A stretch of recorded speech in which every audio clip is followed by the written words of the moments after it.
फुगाधर बकरी भी like share होता तो अभी खा जाता इसको. Welcome to DOD. तर दिवसाची सुरुवात अशी झाली की मी बाहेर निघाले आणि बाहेर निघाल्यावर मला बकऱ्या दिसल्या. त्यांना बघून मी त्यांच्या मागे मागे गेले. आपण फायनली बकरीच्या जवळ जायची, सॉरी बकरी नाही ती मेंढी, मेंढीच्या जवळ जायची मी हिम्मत केली आणि एका मेंढीला मी हात लावायचा प्रयत्न केला, पण भीती वाटत होती की ती मारेल. तरी पण मी हात लावला आणि बस. वाव किती क्यूट आहे हे, गोंडस गोंडस. विचार होता की पळून घेऊन जावं पण नको.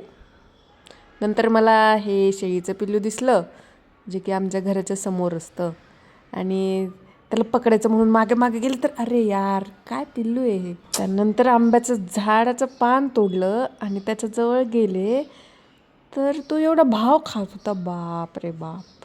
लेट सी पकडता येतं की नाही मला.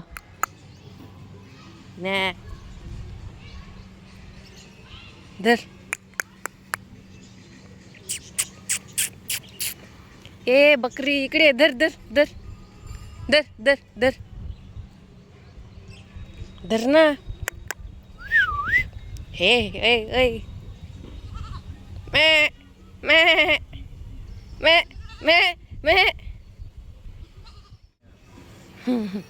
धर धर धर.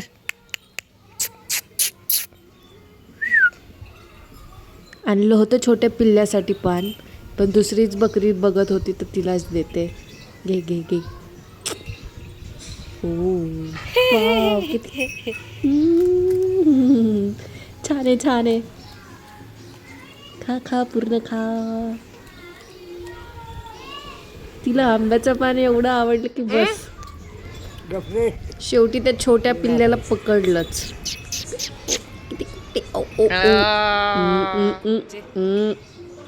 अजून पाहिजे. आता ही मागते अजून आंब्याचं पान, तिला बहुतेक टेस्ट आवडली आहे. बट ना बेटा, अच्छा खाना एक ही बार मिलता है, बार बार नहीं. मजे करो एक ही इसमें.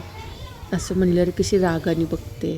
हां, बकरीचं खाऊन झाल्यावर वरती आले आणि दीदी बनवत होती भुर्जी आणि आई बनवत होती भाकरी आणि मी फक्त खायला.